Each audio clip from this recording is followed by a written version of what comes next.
Latest, EU sets terms, orders Zimbabwean army and traditional leaders to stay out of 2018 elections. The European Union (EU) says the army and traditional leaders, accused of lacking neutrality in elections, should make public statements declaring their commitment to upholding the constitution and accepting the will of the people. The EU ambassador to Zimbabwe Phillipe Van Damme, pictured on Monday, told a local radio station that public statements by the military that it will stick to its constitutional obligations will help build confidence in the country's electoral system. It's not only the voters' role that helps with confidence building.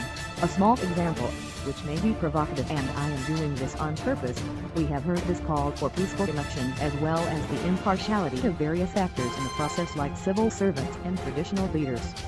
I would like to see, as an observer, that all major stakeholders, whether they are the political leaders, traditional leaders, the security forces and churches, that they all stand up and make a formal plea for peaceful elections, he said.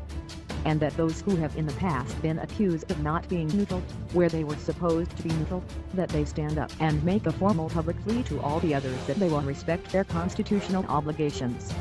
It is a responsibility of the leadership in its different dimensions to stand up and make sure that things trickle down to the basics grassroots.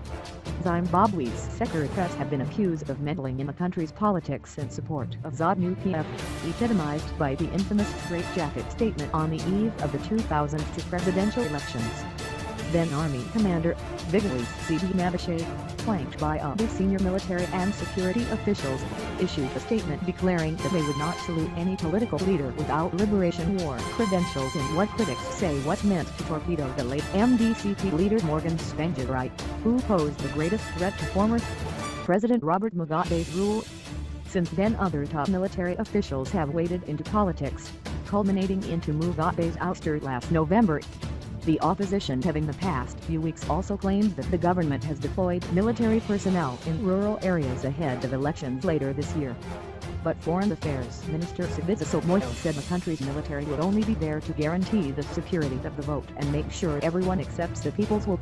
The military has already made that statement to the SADC re-election observation that was in the country recently, that it is not its responsibility to interfere with elections, but expect everyone to respect the people's will, he said. On why the army has not made this statement public, Moyo said, unless someone asks them to do so, there is really no need for them to make such statements. Van Damme yesterday said the EU has made the request to the government, but would not discuss President Emerson Mnangagwa's response. Yes, we have made this request. We are in dialogue and we have to respect the confidentiality of our discussions, the EU envoy said. Van Damme, however, said he was happy with the progress Zimbabwe has made since the change of government last November.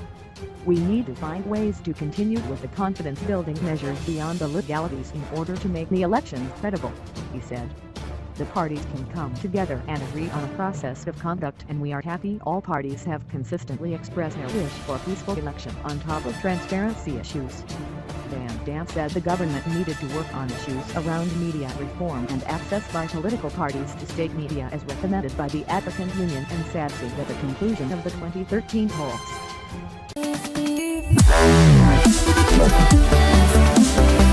Wow.